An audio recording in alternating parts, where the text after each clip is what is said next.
নোয়াখালীর সোনাইমুড়ীতে এক পথচারী নারীকে বাঁচাতে গিয়ে মোটরসাইকেল আরোহী দুই তরুণের মৃত্যু হয়েছে। সোমবার সন্ধ্যায় উপজেলার বজরা ইউনিয়নের চৌমুহনী সোনাইমুড়ী আঞ্চলিক মহাসড়কে বগাদিয়া এলাকায় এই দুর্ঘটনা ঘটে। নিহতরা হলেন উপজেলার বাহারিপুর গ্রামের শাহরিয়া শহীদ ও মোশাররফ হোসেন।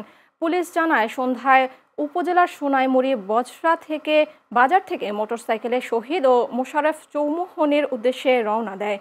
মোটরসাইকেলটি চৌমুহনী সোনাইমুড়ী আঞ্চলিক মহাসড়কের বগাদিয়া এলাকায় পৌঁছলে এক নারী রাস্তা অতিক্রম করার চেষ্টা করে। এ সময় মোটরসাইকেলটি নিয়ন্ত্রণ হারিয়ে সড়কের পাশে থাকা গাছের সঙ্গে ধাক্কা লাগে। এতে মোটরসাইকেল আরোহী ঘটনাস্থলেই মারা যায়। আরেকজনকে উদ্ধার করে স্থানীয় হাসপাতালে নিয়ে গেলে কর্তব্যরত চিকিৎসক মৃত ঘোষণা করেন।